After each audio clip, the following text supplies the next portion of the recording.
Hi everyone! Have you ever thought when watching some piece of entertainment or television or whatever that the issue being depicted is more complicated than the way it's being presented?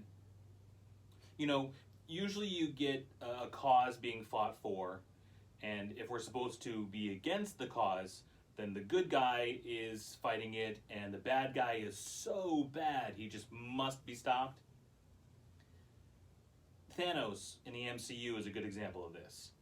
He has an admirable cause to prevent overpopulation from leading to wars and famine, etc., etc., etc. But he's so heartless about it that he can't possibly be sided with. He has to be stopped. On the other hand, if you're intended to side with an antisocial cause or somebody who's breaking the rules or going against the grain, then the representatives of society or the power structure are the ones that are presented as the bad guys. They're the ones that are presented as the bad guys who must be stopped. Robin Hood is a perfect example of this.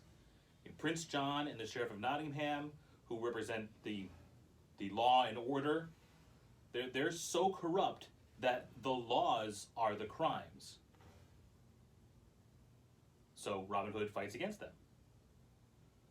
But what happens if the complexity isn't taken out of the issue, and there are no good guys and no bad guys, only characters making their way the best way that they know how, with all their mistakes and triumphs present?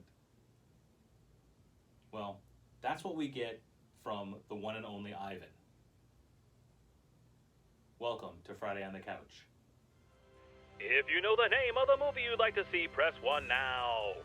For a list of movies in your area, press 2 now.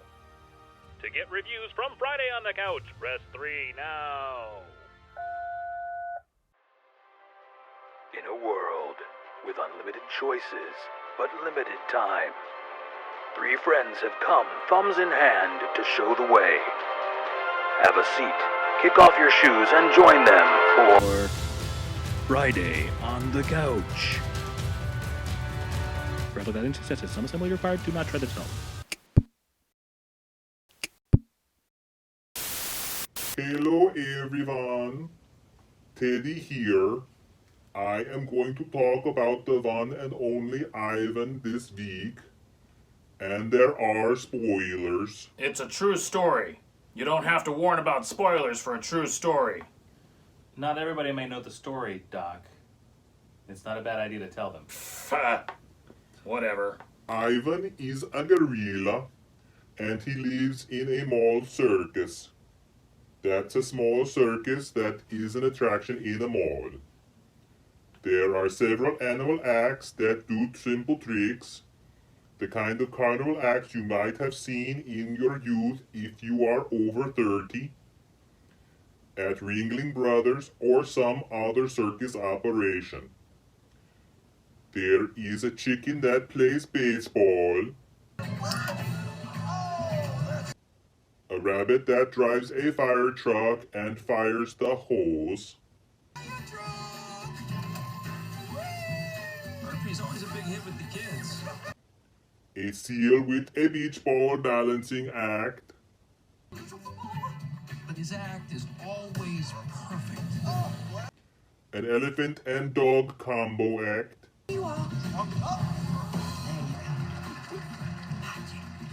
and Ivan the mighty silverback gorilla. That's pretty impressive, huh?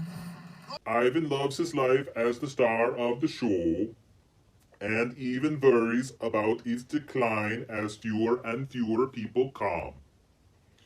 He resolves to do a better job being the fierce gorilla to make sure the circus can keep running. It's the job of a silverback. It's my job. But numbers continue to decline. So, the caring circus owner, who Ivan loves, We're in this together, kid. I know we can turn this around. That's my boy. does something to try to bring the crowds back. He brings in a new animal, It's a baby elephant named Ruby.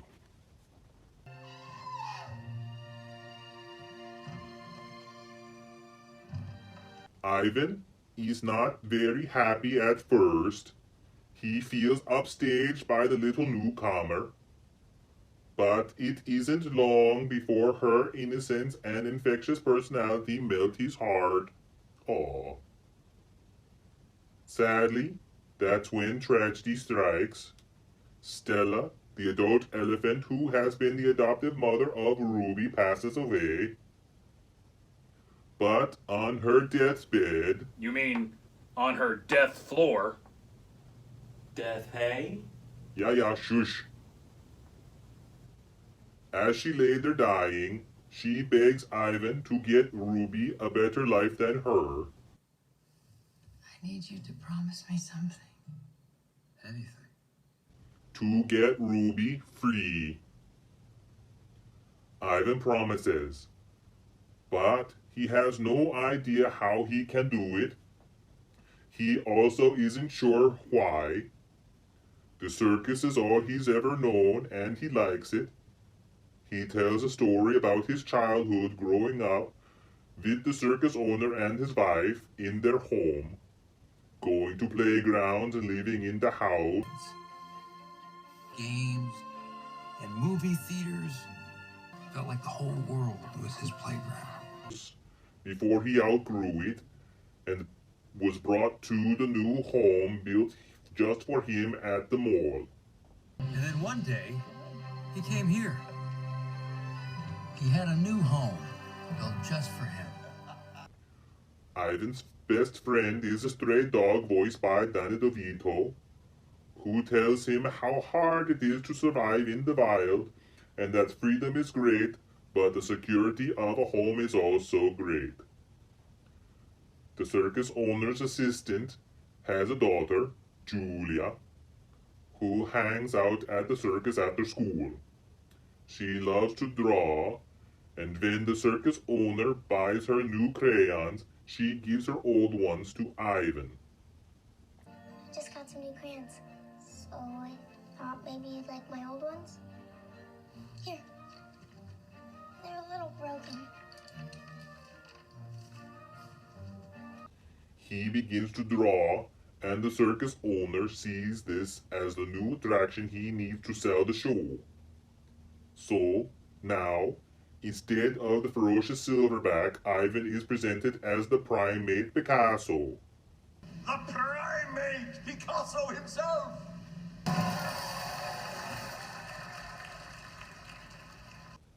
And makes drawings as the crowd watches. But when Ivan starts painting scenes of the jungle and forests, people begin to think he wants his freedom. A groundswell of people begin protesting to have Ivan freed.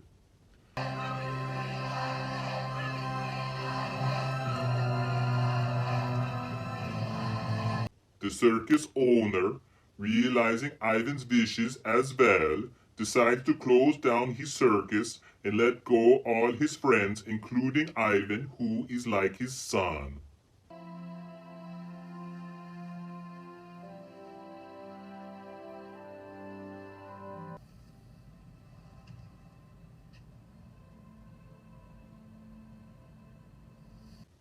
Ivan is taken to a large free-roam zoo where other gorillas live, and he's not too far away from the elephant habitat where Ruby has been placed so he can always watch over her. The end. This is a bit of a tearjerker. I'll tell you that. I mean, I might just be a sap, but I was moved a couple of times. Not sobs or anything, but definitely felt for the characters. But more than the emotion of this, I really liked what I was talking about in the intro. There are no bad guys here. The circus owner, played by Bryan Cranston, who can definitely play a bad guy, we all know that. He's very affable. He truly loves his animals and treats them well. They're his partners, not his pets. You get the impression that if it wasn't necessary that they be penned up, that he'd let them roam free. The issue of circus and animal captivity is almost always presented as awful owners abusing animals for their heartless gain. This movie gives a different pitch to the idea. If anything, the villain here is the lack of space. The narrative is that captivity is okay as long as there is a large space to roam free. The best of both worlds, freedom and security. Which I guess is not an unexpected point of view, since this is a Disney movie, a company that operates Animal Kingdom, one of the largest animal sanctuaries in the world. But it doesn't come off as disingenuous. It plays as sincere. And a couple of those teary moments were for the circus owner, who really was losing more than just his livelihood. These were his friends, his colleagues, his children. To him, he spent his life with them, and now he's watching them go. One can make the comparison of a parent having to watch their child move out or go to college. It's a necessary step for the growth and development of both sides, but still, it's emotionally charged. I came to this movie thinking it was going to be a piece of kids' fluff. I almost didn't watch it, but I'm glad I did. I thought I was going to get something like Dr. Dolittle, which is awful, by the way. Not Dr. Dolittle, but Dolittle, the Robert Downey Jr. Dolittle. It's awful. But it's not. It's not that. It isn't reductive, and it doesn't become campy. It presents an important issue fairly and makes you think, while I believe coming down on the right side of history about it. When Ringling Brothers said they were stopping the elephant shows and stopping the elephant travel, so shortly before they completely shuttered the entire circus, I was upset because I remember seeing those animal acts and being so enthused. I remember riding a giraffe at Busch Gardens as a kid, and my enjoyment of that and fond memories of that felt dirty and tainted by the idea that those animals were being abused.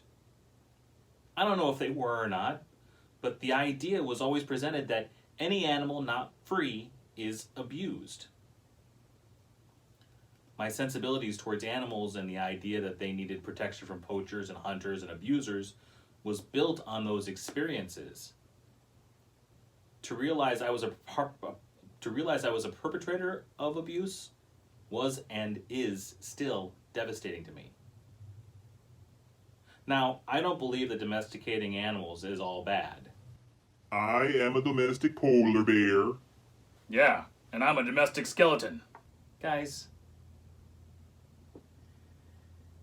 as I was saying, now, I don't believe domesticating an animal is necessarily bad. But there are considerations and quality of living that need to be in place so that if an animal is being employed, for lack of a better word, that they're being provided for otherwise. It's a balancing act and a complex issue that this movie presents very well. The acting is solid. It's mostly voice-over work from the voices of the animals. Angelina Jolie as Stella, the older elephant, stands out in a way her other VO work on Kung Fu Panda and Shark's Tale doesn't. She tends to come off as detached and unaffected, even in live action. Those are kind of her trademarks. But in this, she comes off as caring and pensive, which I thought was a very good departure for her. Sam Rockwell as Ivan is fine, but the real star of his performance is the animation and performance capture done behind the scenes that give life to the character. Sam's performance neither hinders nor adds to that, it just kind of rides comfortably along the top of it. Which isn't a dig, it means he was doing exactly what he needed to do to make the believable performance. Danny DeVito provides his patented accent and growl to Bob, the stray dog, and carries the majority of the movie with one-liners and stray dog philosophy. He's both comedy relief and best friend confident. He's incredibly endearing, which is helped tremendously by the fact that his voice is paired with a doppelganger for Benji. Graham? Listen. Shaka Khan and Ron Fuchs have a fun rapport with one another as Henrietta the chicken and Murphy the firefighting bunny.